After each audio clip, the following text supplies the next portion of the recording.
Assalamualaikum warahmatullahi wabarakatuh.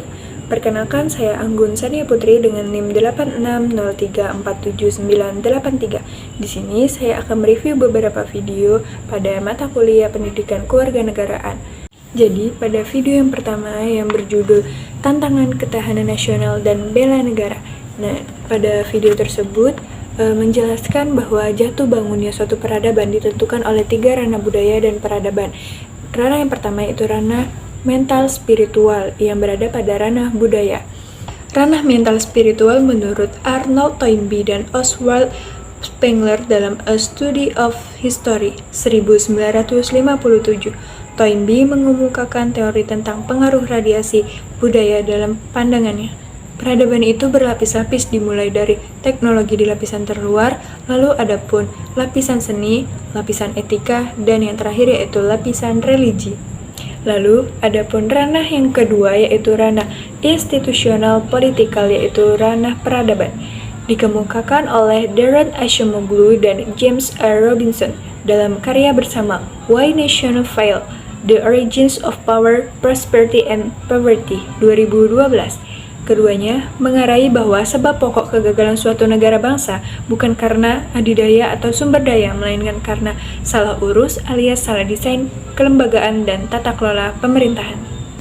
Lalu ada pun ranah yang ketiga yaitu ranah material teknologikal, yaitu ranah peradaban. Ada banyak pandangan atau pemikir, salah satunya Marx. Ide dan peradaban dari suatu kelompok yang dominan dalam penguasaan ekonomi dan teknologi akan kuat mempengaruhi ide dan peradaban kelompok lain. Selanjutnya pada video yang kedua yaitu film pendek yang berjudul Aku Pancasila, Aku Indonesia.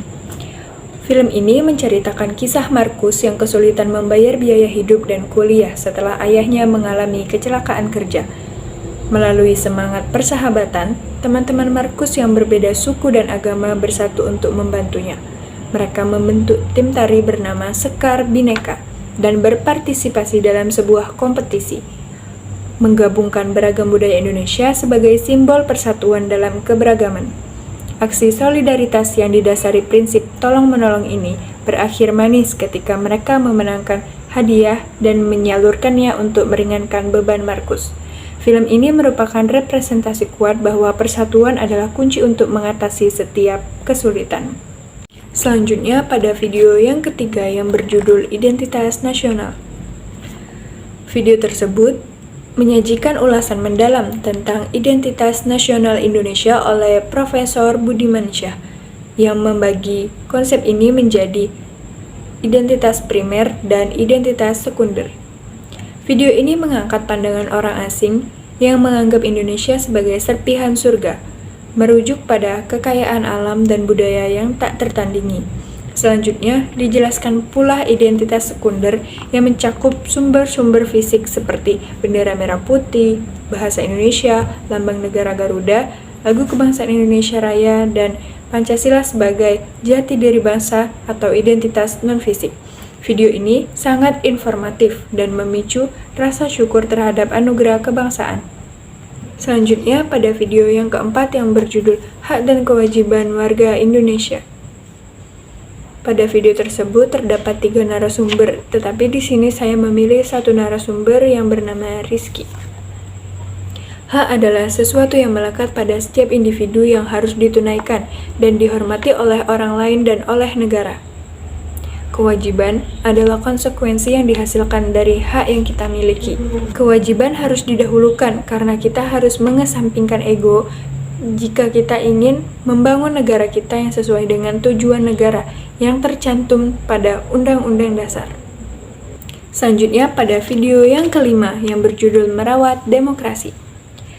Menyajikan analisis kritis yang kuat, menyebutkan kemerosotan demokrasi Indonesia sebagai bukan masalah prosedural, melainkan masalah hati dan pikiran yang dipicu oleh dominasi watak, feodalistik, dan kapitalistik.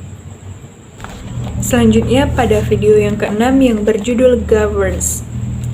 Pada video tersebut diuraikan secara komprehensif perpaduan fokus dari government yang bersifat struktural dan hanya melibatkan pemerintah sebagai aktor utama menuju konsep governance yang menekankan pada proses pelibatan semua aktor dalam penyelesaian masalah publik.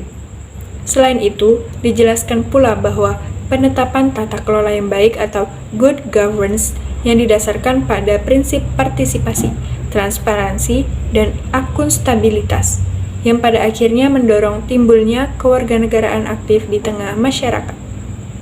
Demikianlah video review dari saya. Jika ada salah kata, saya mohon maaf. Kepada Allah, saya mohon ampun. Saya akhiri. Wassalamualaikum warahmatullahi wabarakatuh.